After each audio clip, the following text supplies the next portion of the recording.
कभी उस एक पल के बारे में सोचा है जो किसी भी बड़े तूफान के आने से ठीक पहले आता है? वो एकदम शांत, ठहरा हुआ सा पल, जब सब कुछ नियंत्रण में लगता है। हाँ। आज की हमारी पड़ताल ऐसे ही एक पल पर है, जो इतिहास के सबसे बड़े युद्ध की शुरुआत से ठीक पहले घटित हुआ। हमारे पास है Arjun takes up Gandiva, the battlefield prelude, जो श्रीमद् भगवद गीता के पहले अध्याय के अंतिम श्लोक पर आधारित है। और हमारा मिशन सिर्फ इस श्लोक का अनुवाद करना नहीं है। हम उसे एक पल को चीरकर उसके भीतर छिपे मनोविज्ञान को, उसके प्रतीकों को और वो जो गहरा द्वंद्व था, उसको समझने की कोशिश करेंगे। बिल्कुल, वो द्वंद्व जिसने दुनिया के सबसे बड़े दार्शनिक संवाद को जन्म दिया। हाँ, ये कहानी एक योद्धा के धनुष उठाने की है, लेकिन असल में ये कहानी उस भरोसे के टूटने की है जो उस धनुष को उठाने के ठीक बाद हुआ। तो चलिए सीधे उस दृश्य में उतरते हैं। कल्पना कीजिए कुरुक्षेत्र की उस विशाल भूमि की। हमारे जो स्रोत हैं वो बताते हैं कि ये कोई साधारण युद्ध भूमि नहीं थी।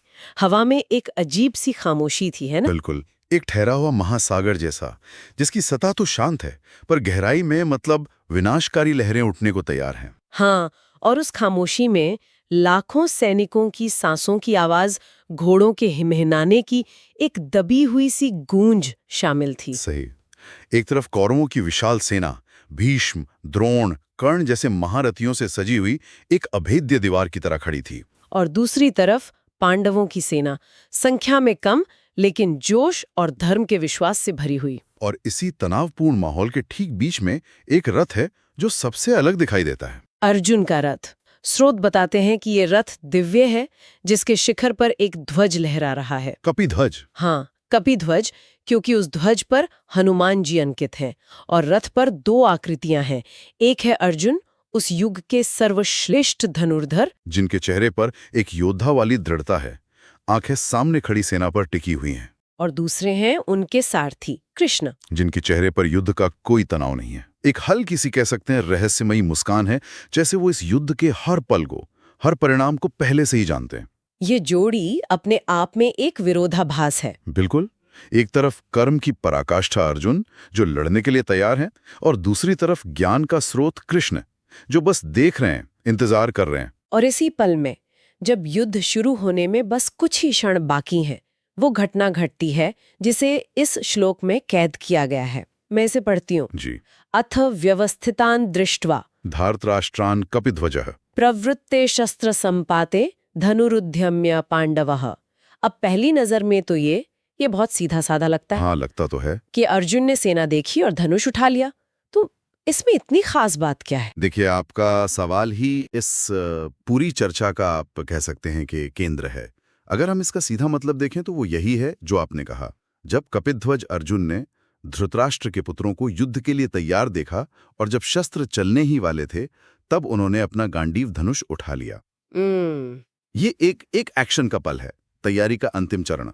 लेकिन असली कहानी जो है वो शब्दों के चुनाव में और इस क्रिया के समय में छिपी हुई है। अच्छा, तो चलिए इन शब्दों को खोलते हैं। हमारे नोट्स में कपिध्वज शब्द पर बहुत जोर दिया गया है। ये सिर्फ एक नाम से तो कहीं ज्यादा है ना? बहुत ज्यादा। कपिध्वज का मतलब है वो जिसके ध्वज पर कपि यानी हनुमान जी विराजमान हैं। अब आप सोचिए, हनुमान जी किसके प्रतीक हैं? शक्ति के, भक्ति के। असीम बल, बुद्धि, भक्ति और सबसे बढ़कर निस्वार्थ सेवा के। उनके ध्वज पर उपस्थिति अर्जुन के लिए एक तरह से मनोवैज्ञानिक कवच की तरह है। मतलब एक घोषणा है कि इस रथ की रक्षा स्वयं दैवीय शक्तियां कर रही हैं। बिल्कुल, ये सिर्फ एक प्रतीक नहीं, ये विजय का एक आश्वासन है। तो यहीं पर मेरा एक सवाल है। अगर मेरे पास श्री कृष्ण जैसा सारथी हो और हनुमान जी जैसा रक्षक, तो मैं दुनिया में किसी भी चीज से नहीं डरूंगी। सही बात है। मेरे अंदर तो आत्मविश्वास की सुनामी आ जाएगी। फिर अर्जुन के मन में कोई संदेह या मोह पैदा ही क्यों हुआ? ये बात थोड़ी विरोधाभासी नहीं लगती? ये एक बेहतरीन सवाल है और यही इस श्लोक को इतना गहरा बनाता है। जी, आप बिल्कुल सही कह रही हैं। बाहरी तौर पर अर्जुन के पास सब कुछ है, दुनिया का सबसे अच्छा धनुष, सबसे अच्छे सारथी, दैवीय संरक्षण, सब कुछ। और इसीलिए इस श्लोक में अर्जुन पूरी तरह से आत्मविश्वास से भरे हुए हैं। धनुष उठाना, वो जो शब्द है धनुरुद्यम है, वो उनके इसी आत्मविश्वास और क्षत्रिय धर्म के प्रति प्रतिबद्धता का चरम बिंदु है। अच्छा। इस पल तक वो एक आदर्श योद्धा हैं जी, जो अपना कर्तव्य निभाने के लिए पूरी तरह से तैयार हैं। वो कमजोर नहीं है, बल्कि अपनी शक्ति के शिखर पर हैं। तो आप ये कह रहे हैं कि ये श्लोक अर्जुन के पतन की नहीं बल्कि उनके शिखर की कहानी कहता है। बिल्कुल। ये उस तूफान से पहले की शांति है। ये उस शिखर का वर्णन है जहां से अर्जुन का पतन शुरू होगा, लेकिन वो पतन शारीरिक नहीं बल्कि मानसिक होगा। ये कुछ वैसा ही है जैसे एक छात्र साल भर मेहनत करे, परीक्षा हॉल में बैठे, आत्मविश्वास से अपना पेन उठाए और फिर प्रश्न पत्र पर पहला सवाल पढ़ते ही उसका दिमाग खाली हो जाए। एकदम वही धनुष उठाना पेन उठाने जैसा है। असली परीक्षा तो अब शुरू होने वाली है। और इस परीक्षा का बीज भी शायद इसी श्लोक में छुपा है। यहाँ कौरवों या शत्रु सेना जैसे शब्दों का इस्तेमाल नहीं हुआ है। श्लोक में कहा गया है धार्त राष्ट्राण। आपने बिल्कुल सही पकड़ा है। व्यास ने जानबूझकर ये शब्द चुना है। ये अर्जुन को याद दिलाता है कि सामने कोई अजनबी दुश्मन नहीं बल्कि उसके अपने भाई, उसके ताऊ के बेटे खड़े हैं। मतलब जब अर्जुन धनुष उठाते हैं तो उनकी नजर एक योद्धा की होती है। हाँ, लेकिन जैसे ही उनकी नजर उन चेहरों पे पड़ती है जिन्हें वो धृतराष्ट्र के पुत्र के रूप में पहचानते हैं, योद्धा का कवच पिघलने लगता है और एक इंसान का द्वंद्व सतह पे आ जाता है। वाह! तो ये एक ही क्रिया धनुष उठाने की दो अलग-अलग दृष्टिकोणों को दिखाती है। एक तरफ है कपिध्वज अर्जुन जो अजय योद्धा है और दूसरी तरफ है पांडव अर्जुन जो अपने ही परिवार को सामने देख रहा है। एकदम सही। और यही इस पल की त्रासदी और सुंदरता है। ये क्षण कर्म और ज्ञान के बीच का पुल है। कर्म और ज्ञान के बीच का पुल। धनुष उठाना अर्जुन का कर्म है, एक क्षत्रिय के रूप में उनका कर्तव्य है। बिल्कुल। लेकिन इसी कर्म को करने के लिए जब वो आगे बढ़ते हैं तो उनका सामना एक ऐसी सच्चाई से होता है जो उन्हें तोड़ कर रख देती है। और इसी टूटन से, इसी मोह से ज्ञान की आवश्यकता पैदा होती है। बिल्कुल। अगर अर्जुन का ये आत्मविश्वास न टूटता तो गीता का उपदेश कभी दिया ही न जाता। मैं हमेशा सोचती थी कि गीता का उपदेश युद्ध के बीच में दिया गया था, लेकिन ये जानना कि ये अर्जुन के आत्मविश्वास के चरम पर पहुंचकर टूटने के बाद शुरू हुआ, ये पूरी कहानी को एक नया आयाम देता है। हाँ। इसका मतलब ज्ञान की सबसे ज्यादा जरूरत तब नहीं होती जब हम कमजोर होते हैं, बल्कि तब होती है जब हमारा सबसे बड़ा भरोसा टूटता है। गीता का ज्ञान हताशा का परिणाम नहीं है। ये उस व्यक्ति के लिए है जो अपना कर्तव्य करने के लिए तैयार है, लेकिन उसका अपना मन, अपनी भावनाएं वही उसका रास्ता रोक लेती हैं। तो अर्जुन कोई कायर नहीं थे जो युद्ध से भाग रहे थे? बिल्कुल नहीं। वो एक वीर थे जो अपने कर्म के परिणामों से व्याकुल हो गए थे। ये श्लोक उस कर्म की शुरुआत का प्रतीक है और बाकी की पूरी गीता उस कर्म के पीछे के क्यों को समझने का प्रयास है। ये तो आज के जीवन पर भी लागू होता है। हम अक्सर कोई बड़ा प्रोजेक्ट शुरू करने के लिए, कोई मुश्किल फैसला लेने के लिए पूरी तैयारी कर लेते हैं। हमारे पास सारे संसाधन होते हैं, टीम होती है, योजना होती है, हम आत्मविश्वास से धनुष उठा लेते हैं। लेकिन जैसे ही हम पहला कदम बढ़ाते हैं, रिश्तों, भावनाओं और अनिश्चितता का कुरुक्षेत्र सामने आ जाता है। बिल्कुल। हर किसी की जिंदगी में एक ऐसा कुरुक्षेत्र आता है और उस समय हमारे बाहरी संसाधन, हमारी डिग्रियां, हमारा बैंक बैलेंस, हमारा कपिध्वज शायद काम ना आए।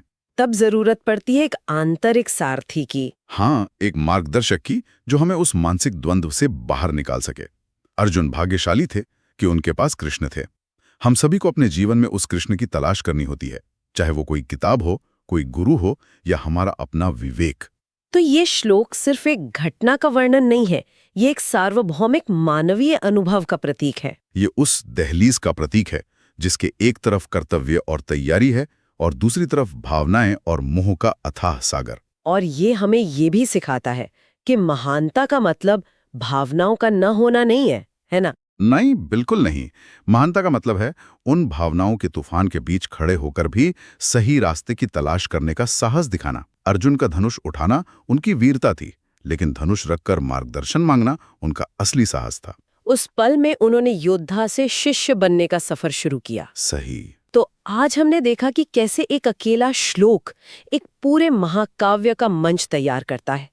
ये सिर्फ अर्जुन के धनुष उठाने की एक क्रिया नहीं है, ये उस शिखर का वर्णन है जहां एक महान योद्धा अपने कर्तव्य के लिए तैयार है, पर उसे ये नहीं पता कि उसका सबसे बड़ा युद्ध मैदान पर नहीं, बल्कि उसके अपने मन के भीतर होने वाला है। हाँ, यह उस पल की कहानी है जब तैयारी और वास्तविकता का आमना सामना होता है। और ये हमें उस महत्वपूर्ण क्षण की याद दिलाता है जब हम कोई बड़ा निर्णय लेने के लिए पूरी तरह तैयार होते हैं, लेकिन अंतिम कदम उठाने से ठीक पहले हमारा अपना मन ही हमारा सबसे बड़ा विरोधी बन जाता है। तैयारी हमें सिर्फ दहलीज तक ला सकती है। उसे पार करने के लिए हमें साहस और स्पष्टता चाहिए।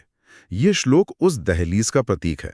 ये पूरी बातचीत एक गहरा विचार छोड़ जाती है। अर्जुन ने धनुष उठाया और फिर उन्हें मोह हुआ। उस निर्णय और उस मोह के बीच के एक पल के बारे में सोचें। उस शांत क्षण में क्या होता है जब हम पूरी तरह से दृढ़ होते हैं, ठीक इससे पहले कि संदेह और भावनाएं हम पर हावी हो जाएं। और जब वो संदेह आता है तो मार्गदर्शन खोजने की हिम्मत कहाँ से आती है?